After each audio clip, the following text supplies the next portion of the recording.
Welcome to the Squarebase Show with your host, Rob and Val, where this is a look back at everything that happened in 2025. Yes, 2025 coming to an end, Robert. Coming to an end, and oh my God, before we go any further, drop in the comments below what you think 2025 has meant for our world, because actually, I don't know where this conversation is going to take us. I'm pretty excited because it's been crazy, right? It has been a roller coaster, has it not? It's been pretty uppy-downy. I'm very curious to see the totality of what the old world looked like in 2025 and get through that. And then looking forward, of course, to 2026 at some point. Including some events coming up. Exciting. Yeah, we've got all events next year. If you want to go to the tsnarena.com and get some old world tickets, I need you to know you got to pick up the ones for January quite fast. And February also starting to go pretty quick. So get yourself on there ASAP. February is gonna be a whole new world. It's gonna be a whole new old world. It's gonna be sick. Over here in Canada, in Toronto, January 10th and 11th, we have right now quite a little boutique event going on. I think we're up to around 17 or 18 signed up for the GT at TGX, the Toronto Games Expo, run by our friend, the man himself, Lionel Miranda from X Planet Games in Mississauga. I will be there. I will be very square. We're running the same format as the Toronto Square-based Open back in October, which was quite successful. And also CanHammer teams. If you are interested in teams, like a team event, pop a CanHammer. They've got rid of Capital City Bloodbath, Rob. I know, CCPB. We mourn the greatness. But they are focused entirely now on CanHammer teams, which was my genuinely favorite event, and I think they still have room for the old world teams of 5. Right by the airport, folks. If you're anywhere like North America, UK, Europe, and you want to play in a team event, CanHammer runs a really, really good one. Well worth looking into. Please check it out. Everything down below in the didgeridoo. But if you want to hang out with me, come to TGX January 10, 11. TGX. Even though we don't get sponsorship from anybody, I feel like I'm willing to sponsor Lionel. Like that's where my love for Lionel is unmatched. That's what I'm going to say. X Games. Lionel has great passion for you as well. Oh, thank you. So today's video for everybody is our plan is to kind of look back at 2025 and talk about like the releases and what happened and kind of see also if some of it through rose-tinted spectacles or even through glassy horrid memories kind of changes what our thoughts are. But I don't know if you could wind your time brain back into 2024 and what you were or what we were thinking about kind of just before January emerged, because I think I know there was a couple of hot topics around then, but like I don't know if you could wind your mind back to that time. Well, I believe you were talking me down from a ledge of writing a entire like a hot fix, like a patch for Old World in general. Those were the days of why isn't infantry any good and what's with all these dragons? We were a little worried about. Could you do that again? Because that sounded exactly like me. What's with all these dragons? No, you were much more aggressive. But me, if I was a Sesame Street character. I watched Little Muppets Christmas Carol yesterday. Perhaps it's coming through. The best Christmas movie. So good. Michael Caine. But yeah, so like the game, I guess, has been in sort of a, I think this goes back to its roots as a perhaps not number 1 tier priority for the studio that created it. And so, it had some warts on it, and we were really expecting an FAQ to drop, which they had not actually confirmed or said was coming. We were all just assuming they would try and patch the game. 1 year after it was released in January, and that was maybe the first little lunchbox letdown that we encountered with the old world was when they did do an FAQ, but it was comical. Yeah, it was comical. It was like one thing, and they were like, "Get out." And you're like, what? Yeah, it was like, that was definitely my feelings going into 2025. We were like passionately worried that interesting because like also you have to remember, everyone has to remember that Old World was doing super well. But I think, you know, when we get to the end of 2025, it's become a behemoth. It's an unstoppable roller coaster. It's that rock that's chasing Indiana Jones down the tunnel in the movie. Yes. That's what it feels like at this stage. But then it was a bit like, we make sure we keep everyone kind of upbeat and make sure the community feels like, you know, like don't forget, like it felt like that. And it was like, don't worry, there's probably an FAQ coming. Everyone's all the kind of secret playtesters who aren't playtesters who kind of like trade in secrets all over the place are like, there's an FAQ, and you're like, when's it coming? And then obviously dragons were just generally running rampant. And also I ran a bunch of Christmas events where, shout out to Fraser, where Fraser like nobbled me. Also also Michael, the worst bit, last Christmas, Michael had been to his house over Christmas to see his parents, picked up his old Chaos Dragon that he had when he was a kid, put it on a base, and then like as we were playing, just soloed my army with this dragon painted by a 5-year-old. Yeah. December was definitely peak banned dragons, I think, for Rob. That was the peak of the very upset about how things were. And so it felt like very oddly hopeful times because it seemed like there were some very obvious things perhaps to address. And we were about, I guess we were a little more than halfway through the release of the core factions that we knew about at the time. Although we've always known about Cathay. You heard about it. You heard about it here from before the beginning. Never been wrong. Never been wrong. No, absolutely never. Apart from all the times we were wrong. Apart from then, never Usually wrong. It's just the wishful thinking that gets us in trouble. Yeah. Yeah, that's correct. Yeah, so we heard that there was going to be some sort of FAQ on the horizon, and also, like you said, half the factions weren't out, and then also there's a little bit of like, well, actually, kind of like where we are at now. What does the future look like? Because beyond summer, is there a second edition? Is, you know, there's so many questions. Like, are balance patches going to happen? Which kind of leads us into the January, where we got our first Arcane Journal of the year, which was the release of the Empire of Man. That's right. Empire of Man came out, and immediately it was, well, I mean, a lot of people love Empire, right? Yeah. I think we did a video around this time, and it was like, what's wrong with these Arcane Journals? Yeah, because it was. I guess we were. I would say lukewarm on the Warriors of Chaos Arcane Journal because it was about half good. But remember, we were on a heater. Yeah. So like, remember the other frame of reference here is that like every Arcane Journal. Good point. Even through like even Dwarves in retrospect, which compared maybe at the time is not as exciting as what we saw in Orcs and Goblins, but just about every Arcane Journal had been just lights out awesome. Like new ways to play armies, ways to remix your models, ways to remix your collection and focus on cool themes. And then we have the Empire, perhaps one of the greatest palettes available to us for, you know, having little, you know, geographic distinctions, you know, like and we were building it. Yeah, we were building it up. I was like, oh, what if it's like one of the city states, and what if it's one of the other city states? Another Arcane Journal will be one of the other city states. Like, whoa, could be anything. It could be anything, and we could, and also we could, and we did get a city state. We got Null, and we got the Knights.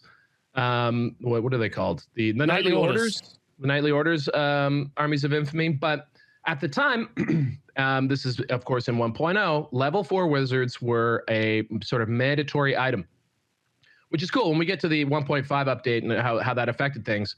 But so like we started a run here of Arcane Journals where, you know, they didn't have the ability to access in an Army of Infamy a level 4 wizard. And so something like Null was really up against it because it couldn't have a level 4 wizard, even though Null these days. But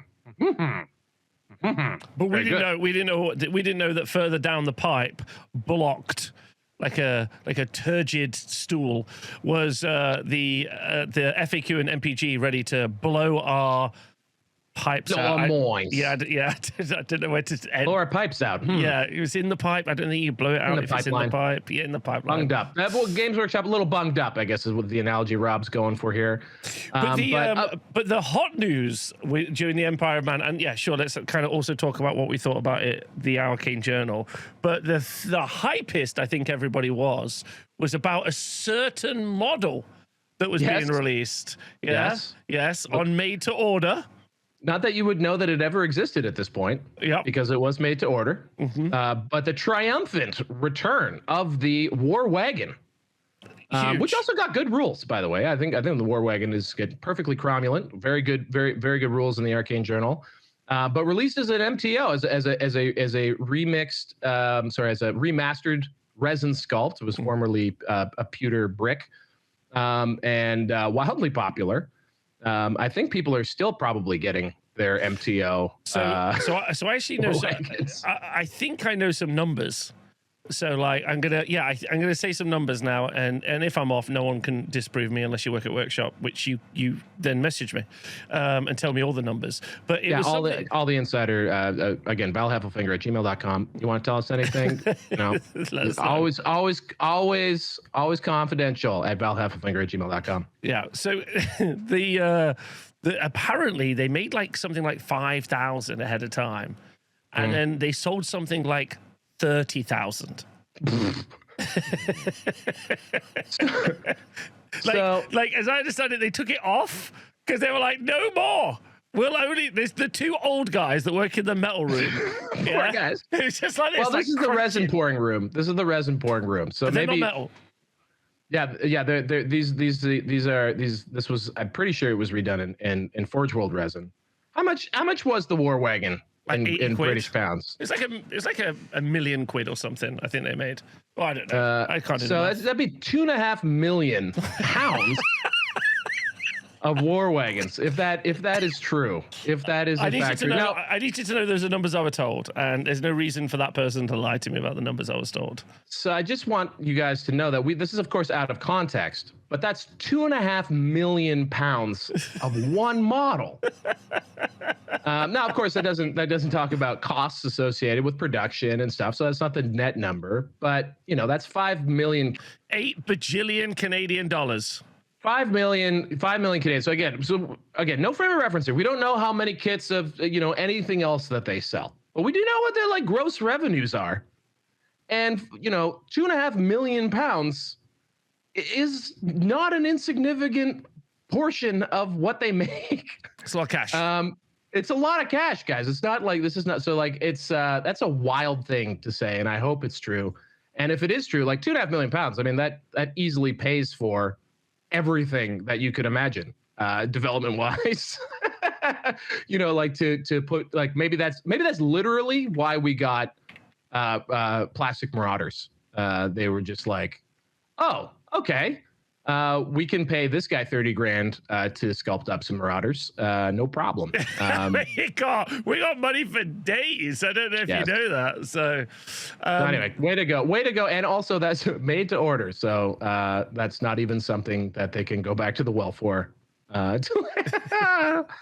Okay, anyway. but the Empire Man Arcane Journal introduced the two armies of infamy, right? We got the, like you say, we got the knightly orders and we got the city-state on dawn. But it did feel like you're right. I'd forgotten that we were on such a burner, and I was like, why were we so down on this book? Because in reflection, it's okay, but actually, I think it's because, like you said, everything else had been amazing, and then you kind of got to this now. As I understand it, this actually makes a lot of sense now. Is that like it feels like what we saw in post, and I'm skipping to the end, but we'll obviously go back.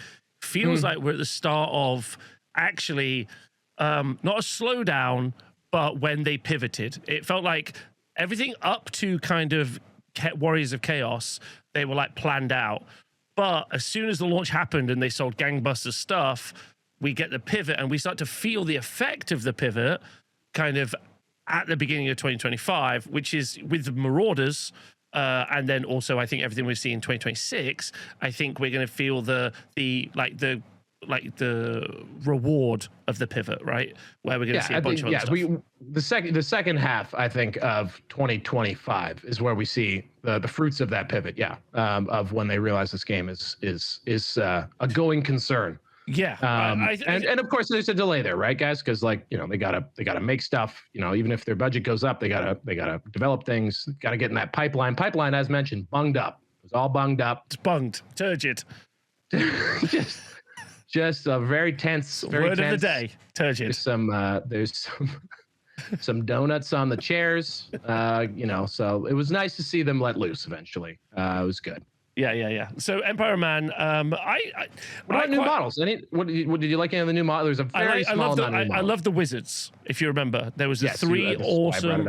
The three, oh yeah, you brought them up. 3 awesome wizards. I loved them. They were great. Only recently really became like back in stock because people have just been buying them up left, right, and center. Oh, for real? Okay. Yeah, they're super popular, I think. So I really enjoyed that. And yeah, I generally just enjoyed that they had a book and they obviously had a place in the world. But like, it didn't feel like it added so much that I was like, cool, Empire is out. Because it already felt like Empire was out. It was already fine. Of course, yeah. It was a Grand Army was out. And because Nuln felt like a bit of a non-starter and the nightly orders lists were they were very heavily themed. Probably worked best as like sort of as an allied contingent, which we don't use too much.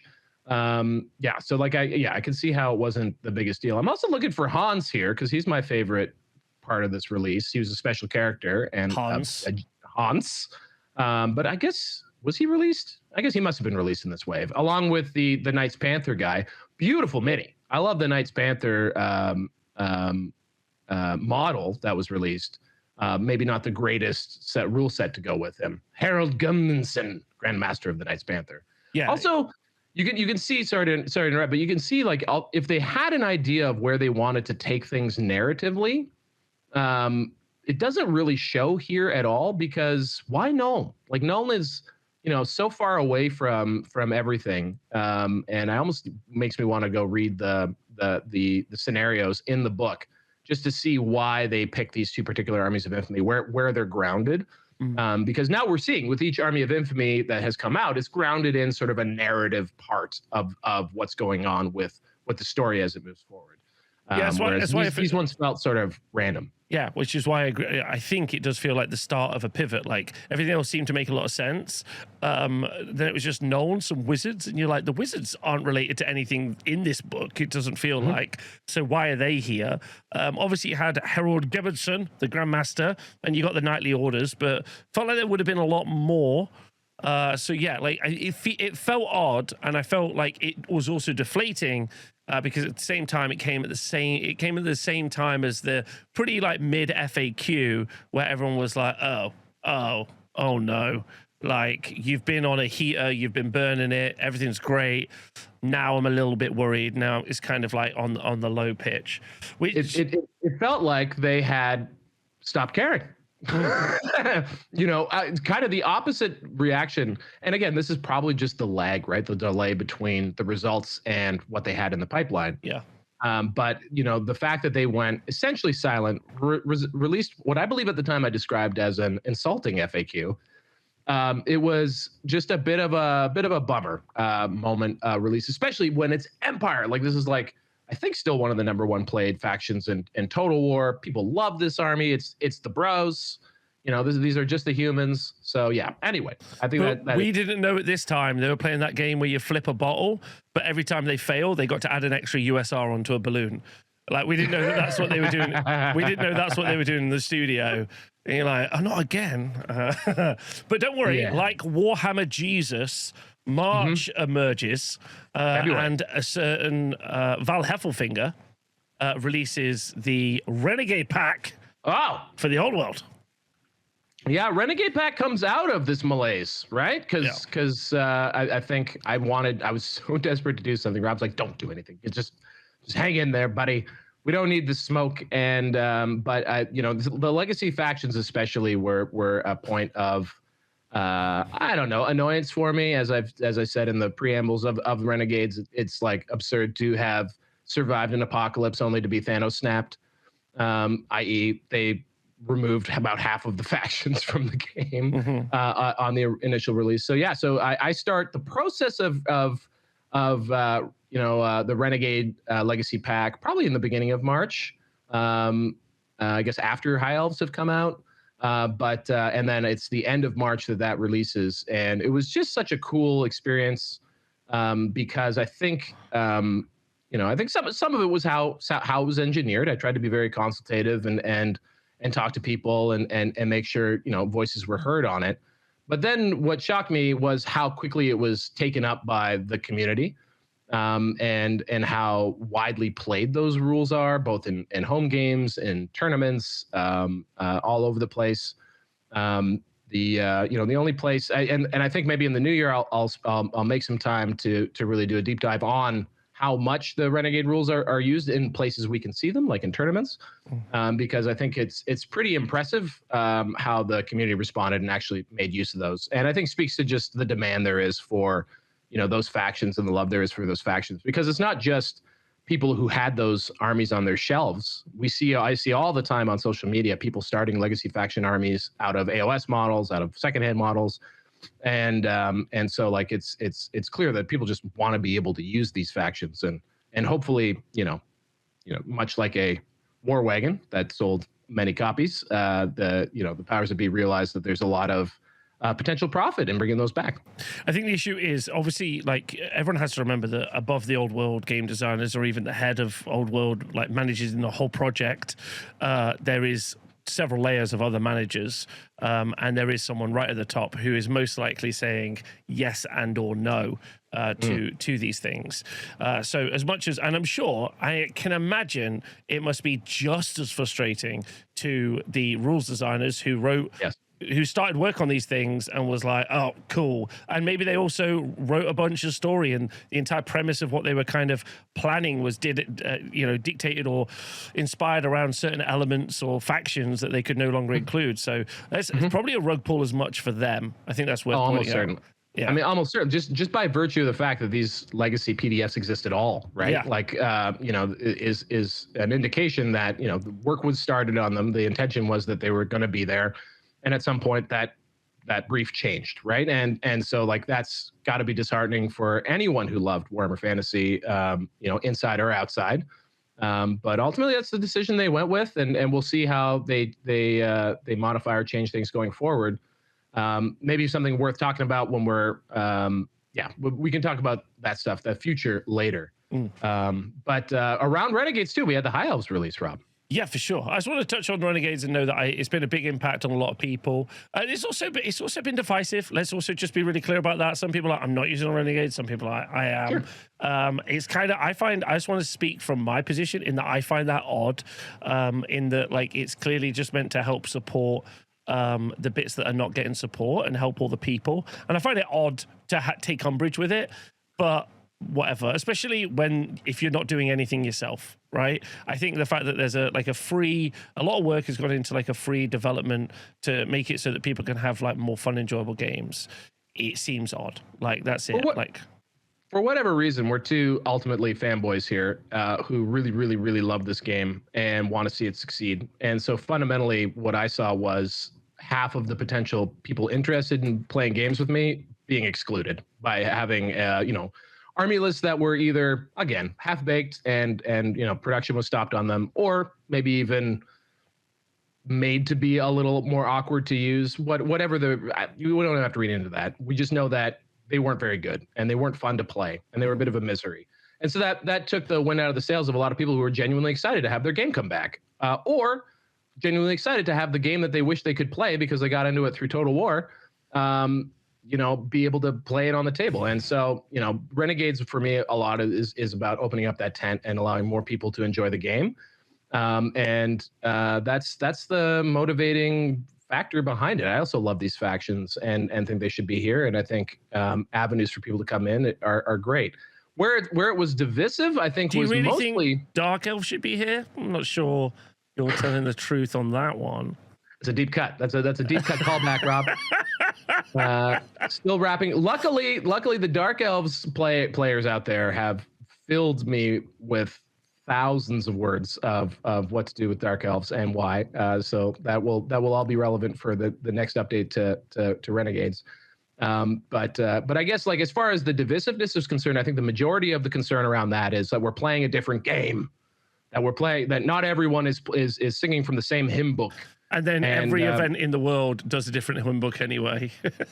Yeah, there's a lot of variation there. And I think also like when you have people coming from AOS and 40K, which has advanced to a place where Games Workshop actually manages their game after release with regular patches and duty of care and all that kind of stuff, there's less need for community involvement in making things like FAQs and mission packs and all that kind of stuff. Old World is much more like Warhammer was around a decade ago, where GW, in this case, probably just because of resources and the amount of people available to help out with this project, it requires a lot more community involvement. And as a result, you're going to have, depending on where you're playing, even in the same town, you're going to have like different rules wherever you're playing. We're just not going to be playing the exact same game everywhere right now. And that to me is okay. I think every place where there are players interested in playing Warhammer the Old World, the goal should be what is agreeable. Like if German comp is the best, which is by the way a really cool rule set for basically think of it as Renegades for the whole game. Yeah. It also uses Renegades, by the way. Thank you guys from German comp. Mm-hmm. But like it's something that attempts to patch the whole game and address some of the internal balance issues, or Square Base comp, which just tries to do a nice handicap system to give everyone a shot at a competitive army in a tournament environment.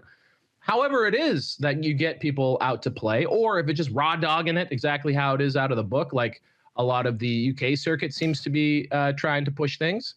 Whatever is getting people out, I think is the effective thing. And I think players, for the most part, are quite open to playing different formats because ultimately they get to play Warhammer Fantasy / the Old World with their friends, and that's what matters.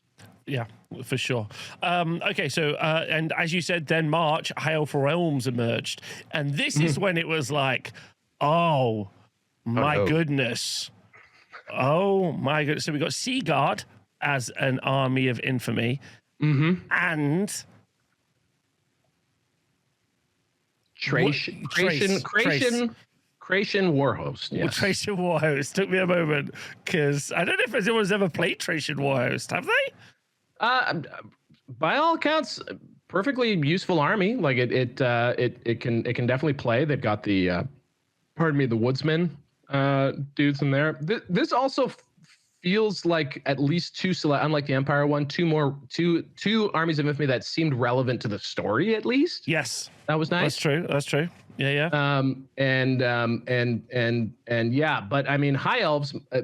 The other thing about this line of releases, it's Empire, then High Elves, both of which were, High Elves at least had dragons, really good dragons, so they were able to be competitive from the start. But outside of that, they have a lot of elite infantry. There are a lot of toughness 3, and they seem to have been given the curse of you were really good the last time we saw you. I'm going to throw something else out there. I think because the Mirrorwim's pretty good, right? Is it though? I think it's all right. I think it's pretty good. I'm just going to throw something else out there. I think that there is a clear, now we see it, there is a clear Elven hatred from the rules team, and I'm okay with putting that out on out there in the airwaves. I'm seeing that, and I'm kind of on their side. There's a lot of. I think if the end times hadn't happened, the trauma of elves from 8th edition would be the greatest Warhammer fantasy trauma that exists out there. Mm-hmm. And that's all three of them. Yeah. So I get it.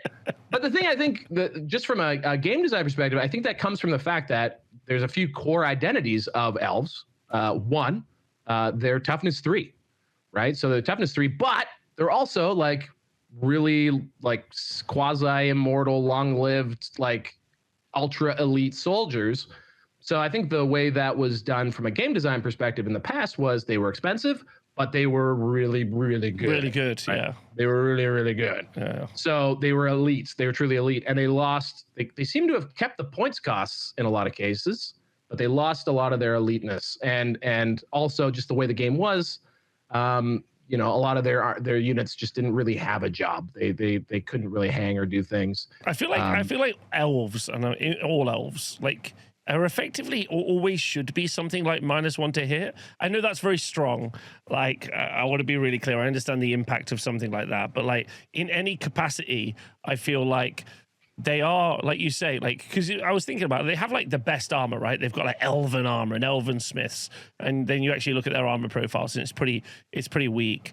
But actually, it feels like that is the most elven trait. Is that, yes, they are they're not very tough, but they have good equipment. I feel like if you're not giving them some sort of equipment upgrade, like they're not tough because of the equipment, or they're not like survivable because of the equipment, then it should be because they're just literally faster than you are. And you see them try and represent that with, you know, elven reflexes and high general initiatives and stat line things, but ultimately I don't think that goes far enough. I think if you go back into like pre-8th edition elves, you get an elf, like a version of elves that's similar to how we see them right now, which is they weren't like the big bad, and they hadn't really been elevated to this like really OP tier of faction. You can correct me in the comments if I'm wrong about that, but I seem to recall that being their rep. The elves weren't overwhelming in sort of the middle editions of 6th and 7th, but regardless, I do think thematically, I would have loved, because I think the Sea Guard element of elves, like the seafaring, the Marines basically of elves, and boatles, hashtag boats, we'll talk about it. Hashtag boats. Shout out to Kev. I think that's really, to me, really evocative. I think it's because of a white dwarf that got lodged in my memory when they released the Sea Guard metal sculpts many moons ago. I just always thought they were cool as hell. So that was great to see. Also interesting that this is the first time we saw them remix an older plastic kit that was part of a starter box. I think it was the last starter box with Skaven. So the Illyrian Reavers, the Swordmasters of Hoth, and the Sea Guard models themselves were all sort of part of a bundled sprue package. And they actually, you know, released them with some modifications as their own kits for this, which was kind of cool. So they weren't brand new sculpts, but they were making use of some of the newest sculpts that High Elves had, and also allowed them to be separated from that starter set that they were part of. What was it Island of Blood? Island of Blood, I think. Yeah, that was it. And they redid the Illyrian Reavers, like you said. It was good. The introduction of the Mirrorwim, I was happy about. Shout out! I love everything coming back from the Monstrous Arcanum. The Mirrorworm, Mirrorworm. Yes, very cool. I think Mirrorworm will be added to the Dark Elves roster when I get around to Renegades. That makes sense. By that I mean very soon. So I think that would make a lot of sense. But yeah, I think overall High Elves, you know, a lot of passion out there for them, but they were struggling to find a place for them in the meta that didn't involve 2 dragons, and I think they're kind of still there. And also they kind of haven't they haven't felt like that they're a part centrally of the story as well. Like, the idea is that there's just a bunch of elven ships off the coast, and they are occasionally getting involved in the situation.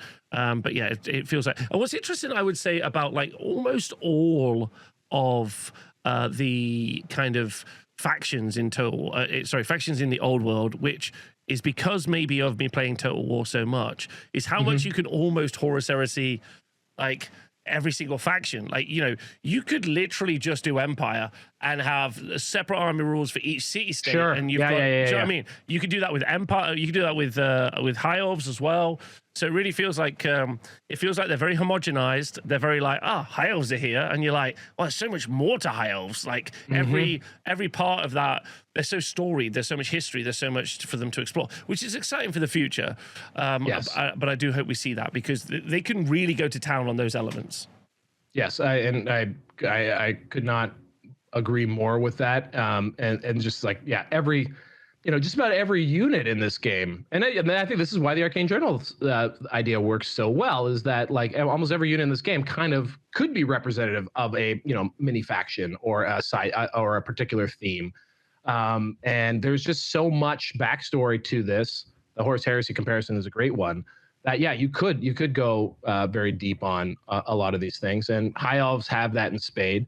They are, like you say, kind of ancillary to the main picture, and in fact, their general lack of presence in the old world is what's used as the MacGuffin to get Cathay to come over. And the Creation war host, if I recall, is actually a sort of diplomatic mission that's launched to get someone's kidnapped. I can't remember exactly. Yeah, there was what an happens. item that they took, or someone was kidnapped, and they were like, "We're sending Talsyn in. She's running." Yeah.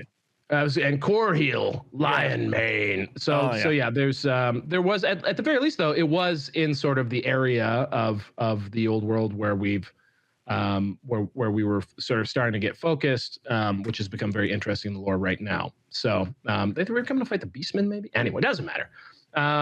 Cool stuff, and also a little bit lackluster. We'll see where it takes us from here, because there's obviously so much cool stuff you can do with high elves. Agreed. So after high elves, though, we got the introduction of the Wood Elf realms. We got the battalion box. We got Wardance's Treekin, and it's at this point. This probably is our most savage review of an Arcane journal. It's up there. It's up there. It's up there. Like, I remember us commenting that there was no armor saves anywhere in the book. We were like, what the? Yes, it was pretty interesting. But we did get, this was the one that has Host of Talsyn, sorry. It had Host of Talsyn, and which was the Treekin style one. It did add a really cool thing with the first sonars. Yes. Yeah. No, it had, they had some bolt-on rules and things like that, but it didn't, I think, address some of the key issues of Wood Elves, which is, again, still pointed, basically the same as High Elves, pointed aggressively, very aggressively, for not getting a lot out of it, especially when you compare it to others, other options out there. I think also really hamstrung by the fact that, due to the schism, which I think this is the longest we've gone in an episode without talking about the schism, which we're starting to get a more clear idea of as being even more arbitrary and confounding than what we could have guessed. But regardless, the Dryads, so the Treekin themselves, those models are part of, what are they in? Sylvaneth? Yes. Yeah, Sylvaneth. They're part of Sylvaneth and AOS, and as a result, they're conspicuously missing, much like a lot of the Night Goblin stuff in Orcs and Goblins. They're conspicuously missing from this, and the Army of Infamy for them, which I think would have been obvious, is sort of sneakily done as the Host of Talsyn. So it does have things that have rules for Treekin and the Forest Spirits, but it's not explicitly that. Yeah. And you also have the Orion's War Hunt, I think, maybe. Oh, and Orion. We also got Orion as a model. Yeah. Orion came back, which is cool because he's one of the big named guys that has resurfaced in Old World that is alive in the timeline. So if you had him on your betting card as to who we would see again, Orion did reappear. But this is they released stuff like the Wood Elf Beast Pack, like not as an MTO. Like I think you can just buy that now. Yeah, the Wood Elf Beast Pack is fascinating as a release. I feel like again that was a pivot. That was like, we were going to do some stuff in resin. There was going to be some stuff, but actually we're doing all plastic now. Like, just give them listen, is Jim and Steve finished making the war wagons yet? You got 5 minutes to do some of these. What the fuck are these? And it's it's interesting too, because when you consider that the Wood Elves got a lot of new plastics in sort of the 7th edition, I think, release window, maybe it was even 8th that they got their new Wild Riders, Sisters of the Storm, Thorn, sorry, and Glade Guard, Glade Riders. 8th edition. That was, there you go, end of 8. So probably these are the quote unquote most newest plastics available from an old world line. So they look great. Wood Elves are awesome. They're my favorite of the Elvish factions, just because when they do have rules that support them and their identity, they play the most differently than any other old world army. I do remember being really happy with a piece of analysis at the time, in that I do feel a lot for the game designers, in that many of the play styles are grandfathered / legacied in. What I mean by this is when you're thinking wood elves, especially when you're thinking wood elves in Warhammer Fantasy Battles or Old World, you're thinking of evasion, elves, bows, shooting. You're not thinking of like, you know, blocks of dryads, not thinking of blocks of, like elven kind of like spear infantry coming out of the forest and stuff. You're not really picturing that, right? Yeah, they're like guerrilla fighters more than anything. Yeah. Which is how you picture it. But actually, I don't know if that really translates overly well into the rules that like Old World and generally rank and flank wargaming is. I'm not really sure. I think it is either like it is now, a struggle, or it's too good, which it has been in the past. And you're like, well, I don't have the tools because I don't know if you know this. I move a block in a straight line, and you're like, and not very quickly usually. Yeah, not very quickly. And you kind of see that with Cathay, right? Like, if anything, that balloon is operating very much how people would want like a unit of archers to work for wood elves, but that's bullshit. What that is doing is just bullshit stuff. So I think I remember at the time saying, and if the rules designers ever listen, I wouldn't be scared of just putting a bunch of blocks of wood elves and put some monsters on the board and do some magic that sounds woody, and that's okay. I don't think you need to. I don't think you need to try to do that because it might be, I don't know, feels close to impossible. I'd say that particular play style. It feels hard, and again, like you mentioned with previously, this is an army that has a number of different identities, right? Yeah. And even right now, you can run a Force Spirit army. I don't know how much fun on the table you'd actually have. Although in SBC it is sick to just square base comp, they get a whole lot of points. You can run a whole lot of trees, a whole lot of trees, a whole lot. And to me that's fun. But like I think there's a lot of room here, I think, for figuring out mechanically what makes a wood elf unique from a high elf and a dark elf, and what are the the themes that you can support with rules and mechanics. Because ultimately with Cathay, and actually a lot of those first 5 books, is I think they really nailed that balance between like maybe not with Cathay, they didn't nail it, but like there were lots of cool rules and mechanics that gave them identity, right? And we sort of in this tranche of releases, we've lost that. We have a lot more generic armies and things that pay points in the game as if they had a lot of cool abilities, but they don't really. And so like that unfortunately, I think for the last 3 books we've talked about, they commit the mortal sin in my books of being boring. And forcing you into archetypes like 2 dragons to just be able to hang on the board with a lot, basically anything. So anyway, I think one of the things that is like so interesting about if we pick dwarfs and if we take like just regular kind of orcs and goblins, but specifically like night goblins, they have so much like identifiable flavor, and they have such a significant identity that like, my unit of empire, like my empire army plays so differently to my, night goblin army, which plays so differently to my dwarven army. Like they have very specific identities. And then when you do come to these 3 books, you kind of like, I don't really get what's happening beyond the original archetype. I don't really see what you're doing here. Yeah, it's just stuff. We also failed in that insulting FAQ that was released in January. They did think of nerfing at least one thing, and it wasn't Pillar of Fire. Yeah. It was the Sisters of the Thorn. Yeah, so specifically them. Specifically them. Yeah. That is the note, though. We hate elves. FYI. Just like you're on notice, elves. Yeah. Which brings us into June, and we got maybe the nicest. I just want to say one shout out. Maybe the nicest battle force and most useful battle force. Battalion box was the Wood Elf Realms battle box. So if they ever do get good, they've got a great battalion box. People can just dive right in. Yeah. And then we got Beastmen Brayherds came out next, which was pretty cool. And this introduced some stuff that was really interesting, right? Like a strategic location that you can pay points for and bring along with you. You see something similar in Age of Sigmar, but I think it is employed much better in the Old World as an example. So I think that's really good. Then you saw the Minotaur herd. Everyone loves the idea of it until they played it.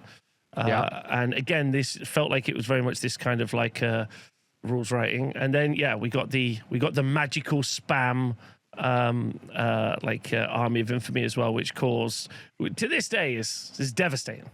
Yeah, still, I mean, Wild Herd is I guess the good army of infamy, if you will. And you know, on this one, it was like, oh, great, okay, cool. We got some. Suddenly, we got one that was at least from a mechanics perspective interesting to play, and also gave you a question of should I play this over the Grand Army, which is unlike maybe every single Arcane Journal till now this year. Yep.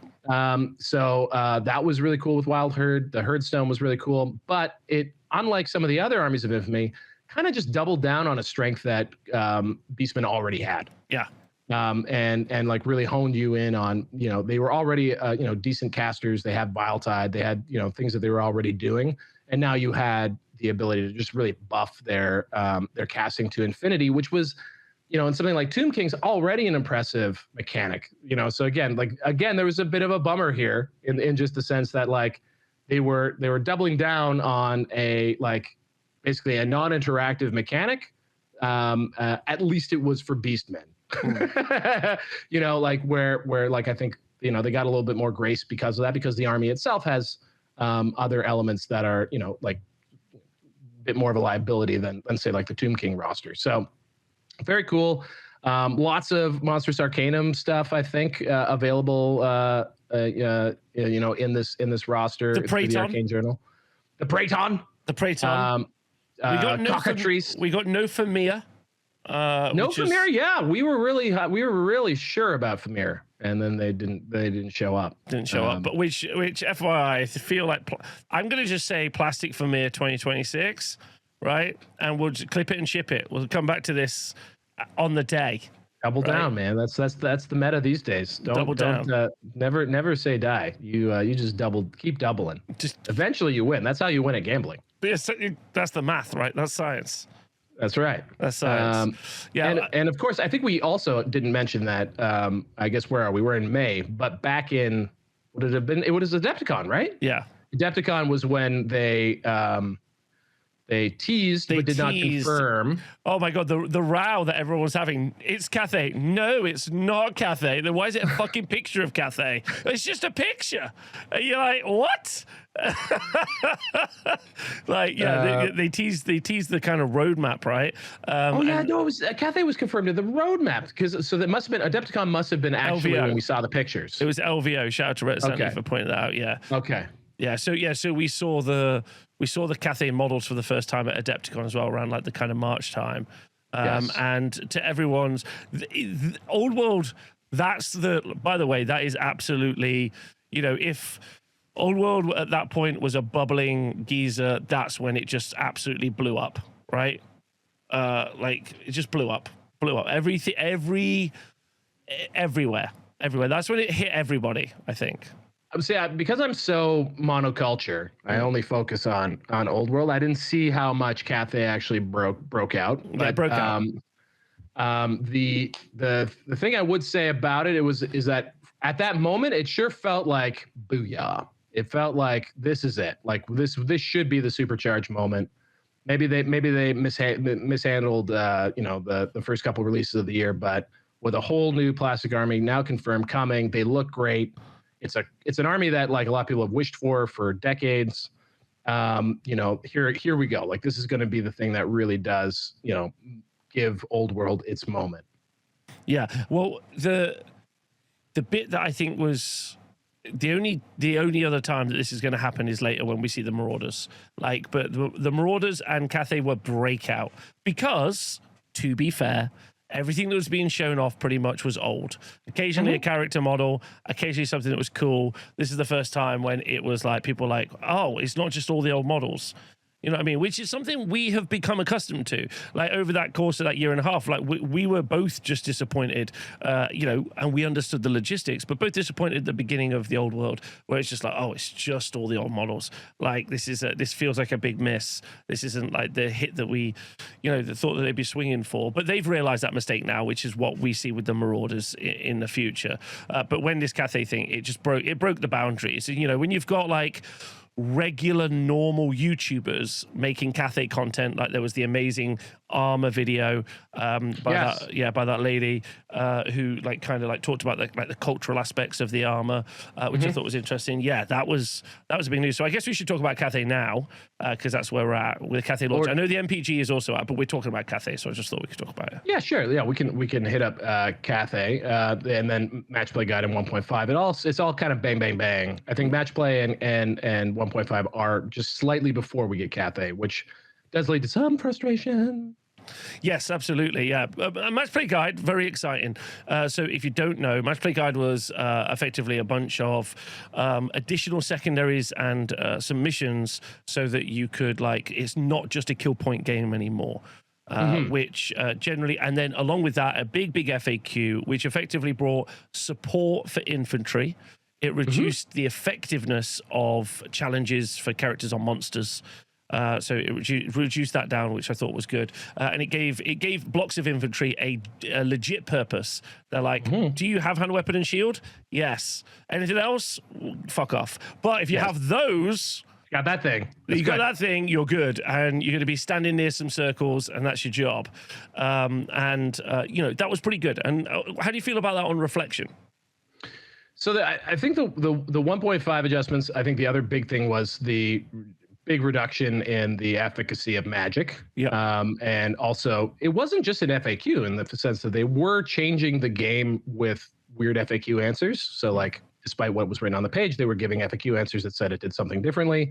Worst way to do that. This one, they actually went in and changed rules. They changed words with errata. So how things worked. And it was quite broad reaching, and created, I think, a distinctly for that moment, it felt like there was going to be a new meta, especially when you added on the fact that now we had missions that weren't just 100% kill points. Still very much a kill points game, but other ways for armies to score points and win the game. That were also super fun and thematic. Like the baggage cart, I think, is one of the biggest wins they've ever had.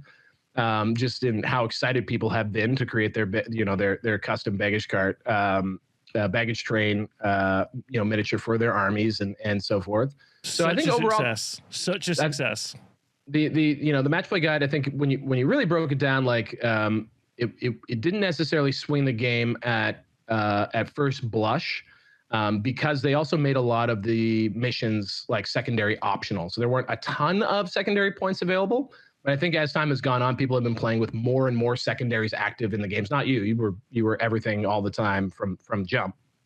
But by adding a lot more of the secondaries to each mission, then you have a greater amount of points to score instead of just kill points. So it does open up, I think, alternative win paths for armies, makes the game a little more interesting and dynamic and engaging, stops the corner camp type thing of just not engaging, which we were seeing on some top tables. I know we saw that in the S-Bot. Yeah.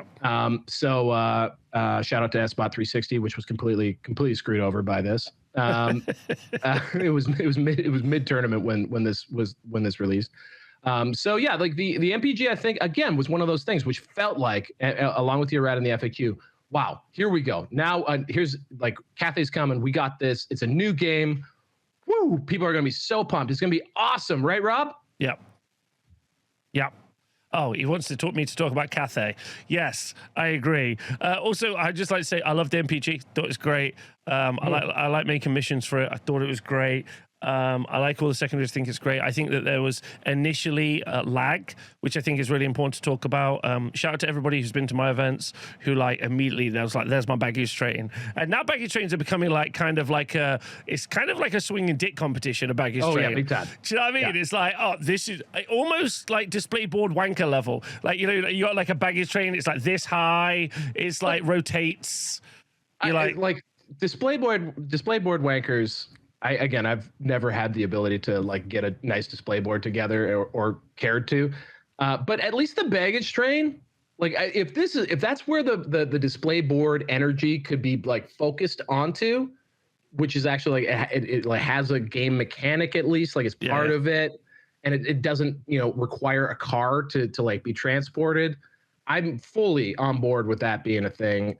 So yeah, I love the baggage trains. And overall, I really did enjoy what they were trying to do with the FAQ and the MPG. But then Cathay.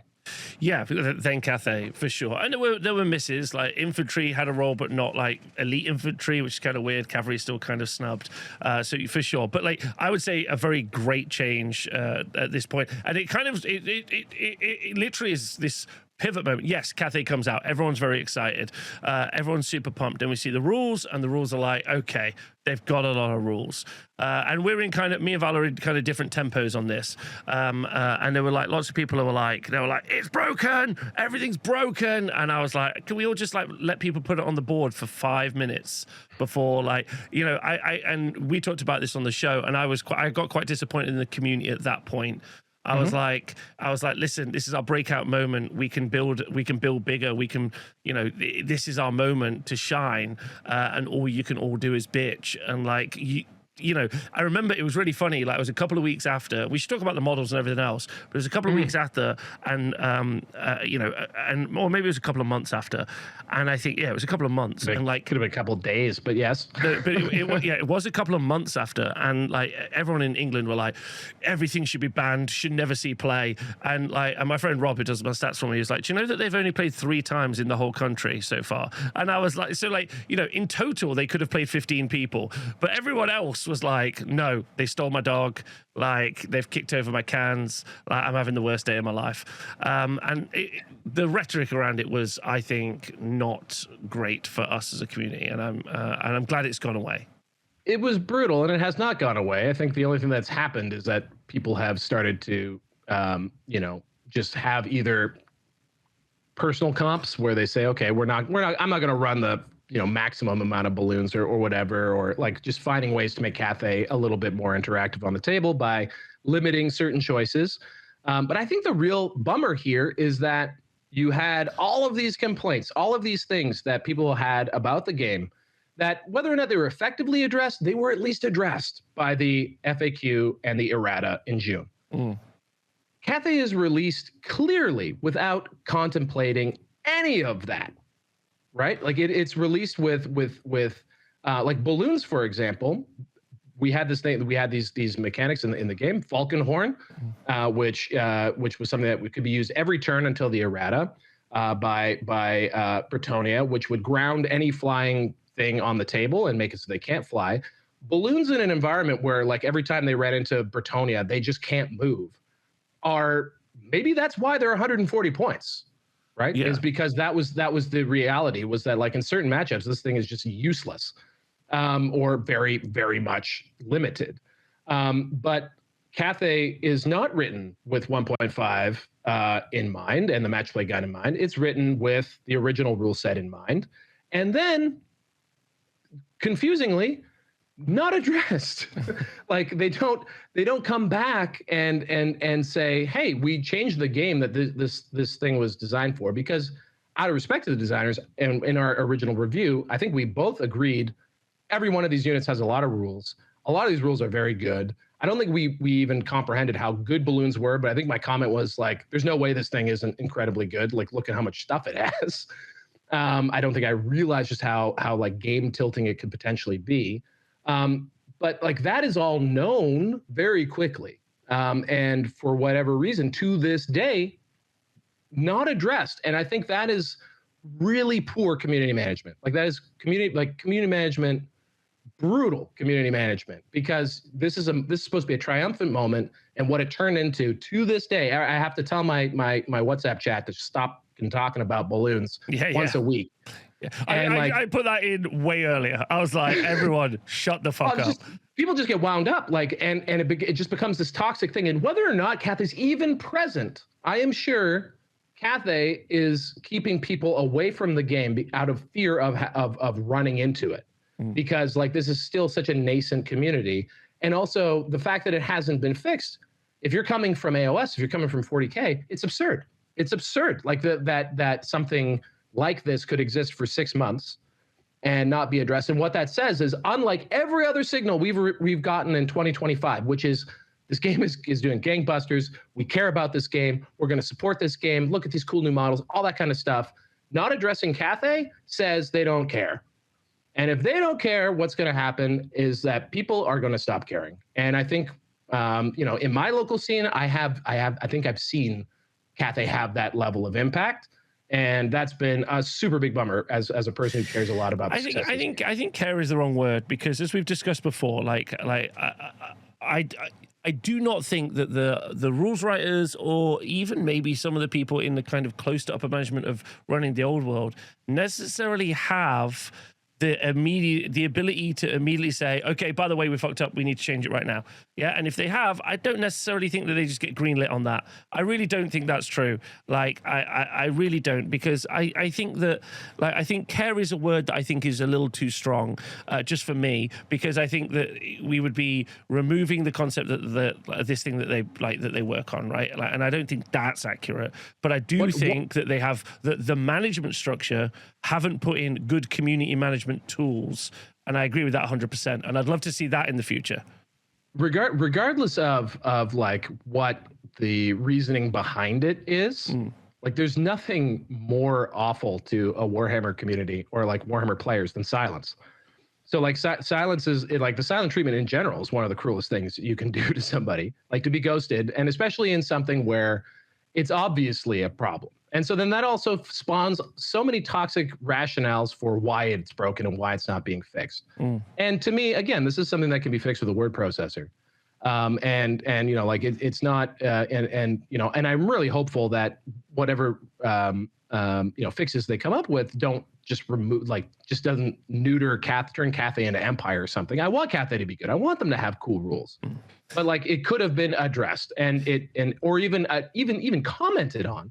And it wasn't. And like, I think that's a real big misstep, and took, I think, what should have been a doubling of the Warhammer Old World community, like MPG 1.5 Cathay, that should have been like the equivalent of a new edition release or something close to it. And I don't think we didn't see that. I don't think we saw. I think we've seen numbers are up significantly. Up-ish, but like not I think to the degree that it should have. I think that the fact that the toxicity set in really became a boner killer, and that's something I've personally struggled with. And I know for a fact that like I'm not going to run it. The reality is, you go to an event, like you said, you're not necessarily going to run into Cathay, or maybe you play them once. Cathay's going to go fight other Cathay or vampire accounts on levels above you. Like, you're not just going to only play Cathay, but the fact that it's there, I think, just becomes a real boogeyman for potential players of the game. I think 20 minutes is a good amount to spend on Cathay in 2025 without, as of yet, talking about the models. The worst bit about Cathay, the hypocrisy. No, the worst bit about Cathay actually is building the models. Shout out to everybody who's built them. But similar for all SDS products, they are like, hey, do you want 72 pieces? And I'm like, I don't. And they're like, well, guess what, motherfucker, you're getting it. And you're like, okay, this is crazy. I built a Cathay army, as I talked about on stream. It's been shelved until another time. But I was like, oh my God, these pieces, this is monstrous. Actually having reins on the horses is murder. Correct. That is. Jade Lancers were tough to build. The balloons are tough to build. Like, I don't want to say someone that's built 4 balloons deserves to basically win every game. But I think there's a good case to hear them out. Right. Well, shout out to Max Dubois, Hellfire Minis, who did all that for me. This is the first army I had commissioned in many, many years. So fantastic. So I just bourgeoised my way right out of that conundrum. I like how we both just bought that army. Like, I don't even know if we discussed that with each other. It's like, well, obviously I'm going to buy the army. What part of it, or the whole army? Like the whole thing. The whole thing. Yeah, the whole thing. One of each. One of each. Yeah. Well, the models are great, right? Like. Yes. Models are great. The art was great. The lore was cool. And also, interestingly, for the narrative fans, it added a new war zone really to the map. Yes. Because which we're about to see.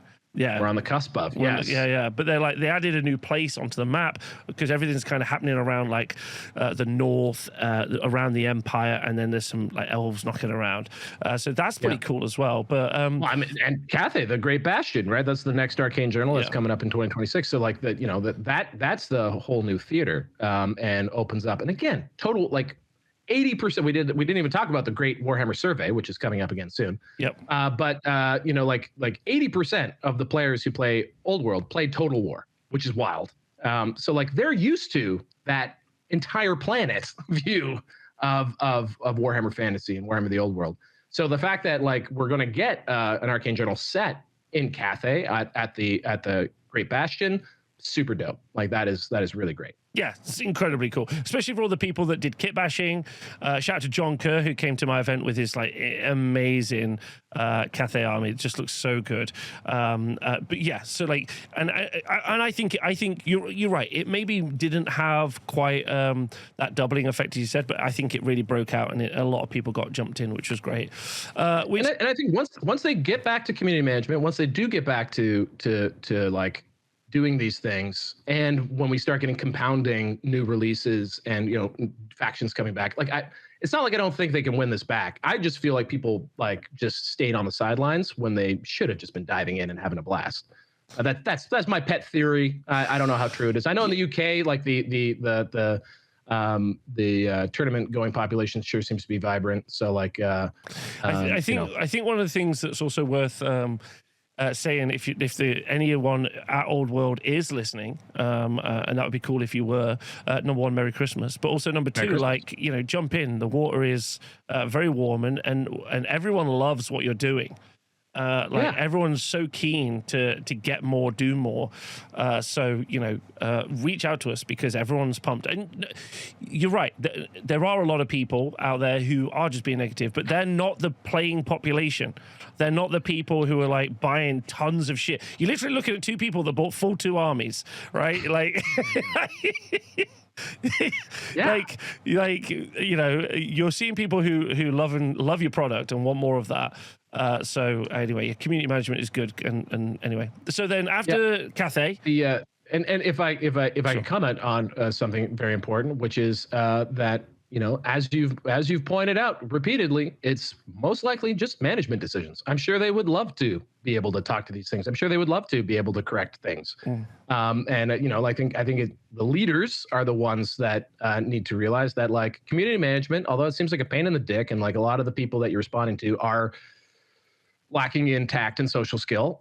You know, like, you know, getting rid of that toxicity is how you build goodwill, because you're not only like putting out a fire, but you're also like kind of protecting people's like happy place, right? Like when you fight that fire and like you get people just focused on cool shit again, it returns a safe, awesome place for people that kind of gets ruined by just wanking on and on endlessly about balloons, which is what I've been dealing with for 6 months. And please make it stop. Yeah. Well, the other thing I just kind of put 2 and 2 together, and it's kind of derailing us for a second, but like every other game company, they have community managers. It's just very common. I'm the community manager for Halo or something. Like they're like, I'm the community manager. Cool. I'll take information in. I'll post information out. I'm the community manager. That's what I do. That's my job. I'm hired by a big international company. I was just thinking about that then. Like none of their games have community managers, which is literally not what you're meant to do. And then I realized it's because of their culture of no one can be a celebrity. Like you can't talk to the artists. The artists aren't credited. You don't know who's created anything. You don't know who's painted something. You don't know who the photographers are. They never get shouted out. I love the photographers. Like doing some good work lately too. Really good. But yeah, it's that. I kind of asked myself, I was like, why don't they have the toxic corporate culture that they cannot have a celebrity? So if they were to have someone who was like, hey, I'm Jimmy, and I'm in charge of talking to you about Old World. And you're like, hey, Jimmy, what's this mean? And he's like, I'll get back to you, chaps. Like, we'd love Jimmy.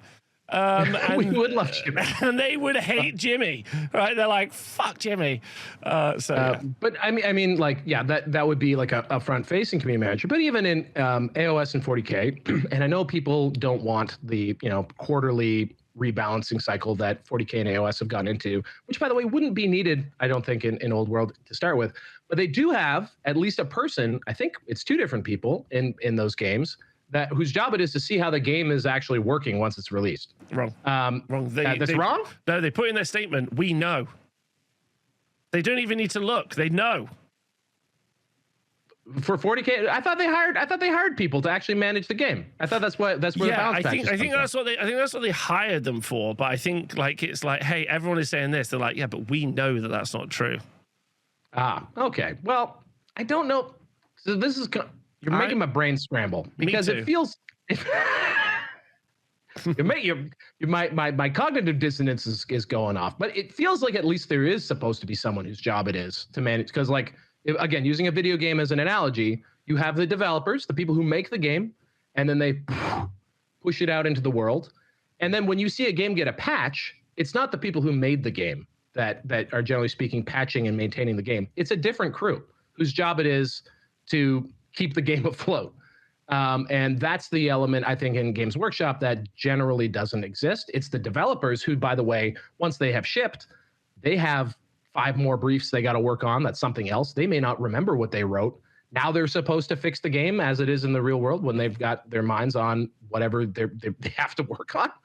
Like that to me is a repeated problem in Games Workshop's investment. And when you sold $2.5 million pounds worth of War Wagons, you can pay someone very little money. Give Jimmy a job.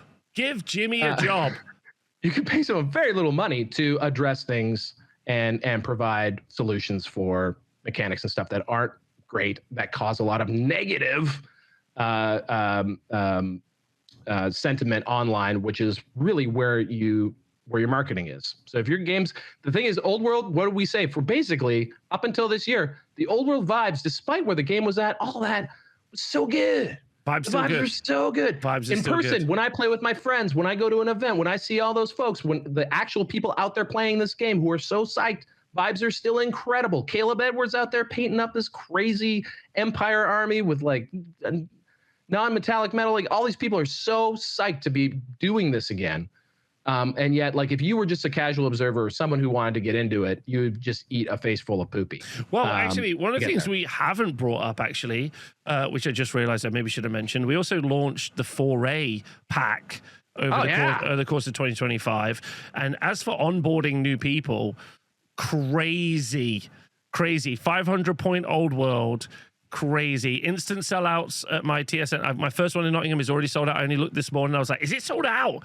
That's crazy. Like the numbers are just, I think that is, and that was kind of some inspiration. And eventually they released Battle March as well, which we'll get to in a moment, which is like another version of it, but small format games so people can jump in, which in hindsight is mental that it didn't get released at the start of the edition, of course. Yeah, part of the core book. And then probably in a future edition, it will be a rule set that is just part of the core rule book. And also, like, again, for those who haven't played Foray or Battle March, just try it, because especially if you're like one of the many privileged people out there with maybe multiple 2,000-point armies, or who knows how many points of armies. Just looking at my shelves, like you might think like, I don't want to play 500 points. It's going to suck. It doesn't. It's actually super fun. And especially if you use the Foray pack and the terrain layouts that Rob designed and put out, like it makes for a really fun actual game of Warhammer Old World, just smaller and easier to get your head around. And it's just, I can't say enough good things about Foray and Battle March. Also, definitely, if you haven't tried it in your local scene, definitely give it a shot. I also forgot I painted 108 feet of rivers, and we did a rivers event as well. Yes. Also that. Yeah. But anyway, let's skip and let's move on. So then after Cathay, we kind of get this Tomb King's Arcane Journal, but it's not really about Tomb Kings. But we get Renegade Crowns, sorry. Yeah. Renegade Crows would have been cooler. That is a cool name. That's why I said it out loud. I was like, that's way cooler. Also learning a lot about how cool crows are in general on my like YouTube Shorts feed these days. I don't know why. You're a crow guy. Getting a lot of crow content. Oh, nice. The what are they? Corvines? You can make really good milk-based products out of that. Crow milk. Crow milk? I don't I can't imagine crow milk is good in fight milk. That's good. If you stole crow's milk, like you've got like a species that's coming for you, like, and they're sharp. But anyway, okay. we also forgot about the Grand Cathay, Dawn of the Storm Dragon, where they come overseas. That's when they actually come. We to also the get an Arcane journal for because it's Cathay, then another Arcane journal about Cathay. And you're like, oh my god, everybody calm down. Yes. So you've got two kings, you've got Renegade crowns, crows forever now, crowns. Renegade crowns. We thought was going to be Dogs of War for very good reason. Yeah. It was not Dogs of War. Perhaps means Dogs of War someday. But Renegade crown, kind of an interesting choose your own adventure type army. I don't know. Leave it in the comments if you got really psyched for Renegade crowns and built something cool. Yeah, exactly. So Renegade crowns, and then I think everyone got cooked on the Tomb Kings. But at the same time, I don't like that word. Yeah, at the same time that we got the Cathay Arcane journal with the Armies of Infamy, we also got the incredible terrain layouts as well, like with the random terrain generator tables. The terrain generating tables, yes. Yeah, which is amazing. And super fun. And we did a video about that. Go watch it. Which that to me, more than anything, I was like, yeah. Like, you're really fired up about it. Yeah, you could just keep making Arcane journals full of tables, and I'm like, yeah. we also in that got rules for occupying buildings and using buildings, which to date I haven't actually brought in to any of my events. I just totally friggin' forgot they were there. Yeah, made a castle. Well, no, I mean, I'm working on printing a castle, which is cool. Shout out Hexengard, which is so dope. You can do it late pledge on Kickstarter, super cheap, and you get like the coolest thing ever if you have an FDM printer. But anyway, the thing I was trying to say is like occupiable buildings and being able to garrison buildings and stuff. Right now, I just always run them as impassable in my games and in my events. I think have you changed that? Have you made use of the garrisonable buildings? Because it was coolish rules. No, I want to think we've just redone all of the hills in the venue, and then we're in the process of redoing all the trees to our own designs. Which are like this 5D, so it's like 2D, 5D. And then buildings are next, buildings on the docket next. And I'm kind of like, I'm in an R to be honest, about what to do on that front. But I'm kind of excited about thinking it through. And also going back to there just isn't enough time, even though people are going to be like, it's just there isn't enough time. Like that cool terrain layout. Remember there's a fishing village? Yeah. And I'm like, why haven't I made a fishing village? And there's just not enough time to realize these things because they're bringing them out thick and fast. And that's quite exciting. So, I've not had time for that, but I'd like to in the future for sure. Very cool. The what do they call it? The third army on the table terrain. Definitely neat. I also enjoyed in those random map generators. And this is again, I think in the Dawn of the Storm Dragon, the way they mash up different terrain elements into one terrain piece to give it its own identity and rules, like an open road, for example, was pretty neat. And so, like, just again, in playing your games, more tools in the box to create a cool place to foy over. Foying all over the land. Well, that brings us to the Tomb King book, which we talked about, and then finally, what do we think of those models? The Tomb King's got one of the few new plastic kit releases. Got character. They got the new Royal Heralds and Lich Priests. I really like the Lich Priest one. Head scratcher on this one because they're on 30 by 60s, the cab bases, which means they don't fit with any of the other heavy cav that Tomb Kings have. I think plastic heavy cav coming soon. Maybe, hopefully, fingers crossed. We'll see. Which lead us talking about bases drama. The new Chaos Marauders get announced, and again, this is one of the breakout releases. This goes beyond. This goes beyond I think the general community. It starts going into like normal Warhammer community, like kind of grounds, and people get very, very excited about this. Bought 2 boxes for some reason. Yeah, you did. Yeah. So many Marauders. I think one of them is in the back of my brain to give away at some point for some good purpose. Maybe I'll do it as part of the I'll do it as part of the survey. Maybe if you give us your email so we can send you. Oh no. Oh we can no, develop a mailing list. We're becoming those people. Okay, amazing. Well, hey, you know, we got. I hope people like us showing up, so we got to find abilities to make this sustainable. But anyway, regardless, just such a slam dunk. And again, what a win! What a win for goodwill, because no one saw it coming. I didn't see a single rumor about it, which is kind of neat. Most of the stuff has been spoiled before we got to see it. And then also, just because it's the Chaos Marauders, it's like it's redoing a unit that really, I think, did need to be redone. But like Skeleton Warriors in Tomb Kings and Skeleton Horsemen in Tomb Kings, and you know, Knights of the Realm on horses for Bretonnians, we had long just gotten used to the idea that, like, man, we got the old stuff, and people made do with what they had, or they found other models or whatever. And now suddenly they've gone back and they have refreshed just a core unit, 2 core units from a very important faction. And that's just so cool, because now anything could be redone, not just new armies, not just, you know, like we could see literally any unit in the game suddenly have an amazing new miniature for it. And that, I don't think there's any, like, of all the things that happened this year, for me, like this, especially from the lows that we were getting into, that we sort of had described, and sort of just the lull in releases that we were in, and to suddenly just see something this cool, this good too, this well executed. Wow, what a great way to end the year. Yeah, super good way to end the year. And I think, I think looking back, it's been so interesting that it's felt like there's been some lows, like, and especially listening to us like retell the story, feels like there's been some lows, then some really big high moments, and some kind of question marks, and then it kind of ends. It feels very high. Yes. And very exciting for 2026, which is something obviously we'll cover in the next video, where we're going to yap about what we'd like to see from the future and what we'd like to see.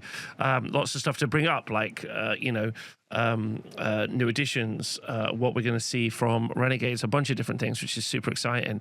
But yeah, like it has been a roller coaster, and thank you to everybody for joining us for the past year. Yes. Like, that's incredible. We so super cool appreciate that you guys continue to show up. Yeah. Support us on Patreon and just be the nicest. And our comments, like the YouTube comments, fill me with great joy every time. You know, even when I do get into a little back and forth with somebody, mix it up and dust up in the comments. That's fine. The comments have been really illuminating. I learn so much from the interaction that we get from our audience. Makes us better. And I don't think every podcast and YouTube channel gets to say that, and that's really wonderful. So thank you, everybody. Well, yeah, it feels incredibly nice to be part of a community. So thank you to everyone for being part of, like, our community. The idea of the community is always a little bit odd, because I don't want to take responsibility for a bunch of people who I think suck. So like also, who have their communities, or they probably don't want us claiming that we own them as well. Whatever. Like, if you're like, no, I'm not in your community, that's so cool. That's chill. Be yourself. But yeah, I hope you're enjoying it. And I hope you have a great 2026. I hope you have a great Christmas as well. Happy Yule and everything else. Special love to everybody. Loads of love to Val, and we'll see you all soon. Goodbye. Love you too, Rob.